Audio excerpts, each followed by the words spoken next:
ঝটপট সকালে নাস্তার জন্য একটি সহজ ও স্বাস্থ্যকর রেসিপি আপনাদের সাথে শেয়ার করছি। ডিম, দুধ ও কিছু সবজি দিয়ে তৈরি এই স্বাস্থ্যকর নাস্তাটি আপনারা চাইলে বাচ্চাদের টিফিনেও দিয়ে দিতে পারেন। আর এখানে ডিম ইউজ করার কারণে এটা দীর্ঘ সময় পর্যন্ত সফট থাকে আর বেশ স্বাস্থ্যকর।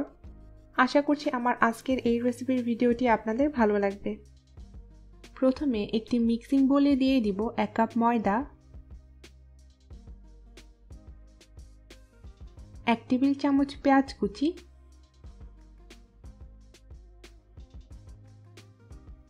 2 টেবিল চামচ গাজর কুচি,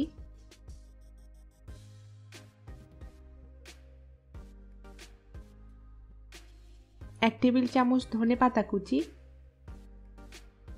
স্বাদমতো কাঁচামরিচ কুচি, একটি ডিম, 1 কাপ রুম টেম্পারেচারে থাকা তরল দুধ। এখন সবকিছু মিক্স করে নিব।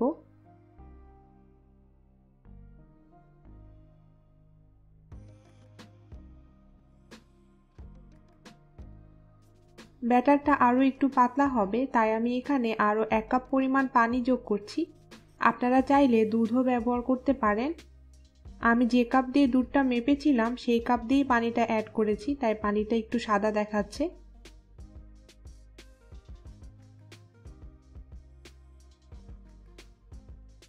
দিয়ে দিব স্বাদমতো লবণ।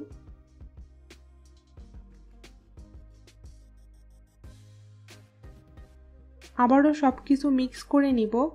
ব্যাটারের ঘনত্বটা ঠিক এমন হবে, ভিডিওটি দেখেই হয়তো আপনারা বুঝতে পারছেন। এখন আমি এই নাস্তাটি বানাতে চলে যাব। একটি প্যানে আমি হালকা তেল ব্রাশ করে নিব। এখন এতে পরিমাণ মতো ডিম ও দুধের মিশ্রণটা দিয়ে দিব। প্যানে দেওয়ার সময় ব্যাটারটা খুবই পাতলা করে দিবেন। প্যানটা ঘুরিয়ে আমি ব্যাটারটা চারিদিকে ছড়িয়ে দিচ্ছি। চুলার জালটা মিডিয়ামে আছে। এখন অপেক্ষা করব নিচের পাশটা ভাজা হওয়া পর্যন্ত। কাঁচা থাকা অবস্থায় এটা উল্টাতে গেলে এটা ভেঙে যেতে পারে। নিচের পাশটা হয়ে গেছে। এখন একটা ব্রাশ দিয়ে এর উপরে সামান্য তেল লাগিয়ে নিচ্ছি। এরপর এটাকে উল্টে দিচ্ছি যাতে নিচের পাশটাও ভাজা হয়ে যায়।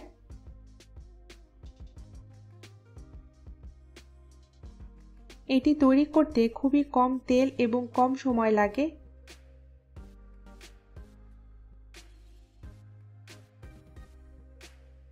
নাস্তাটির দুই পাশেই ভাজা হয়ে গেছে। এখন এটা আমি প্যান থেকে তুলে নিব।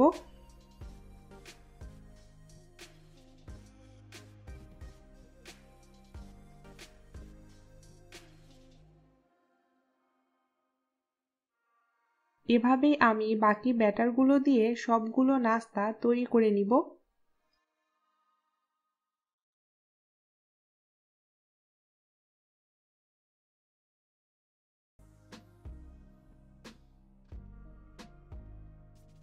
আমি সবগুলো বানিয়ে নিয়েছি।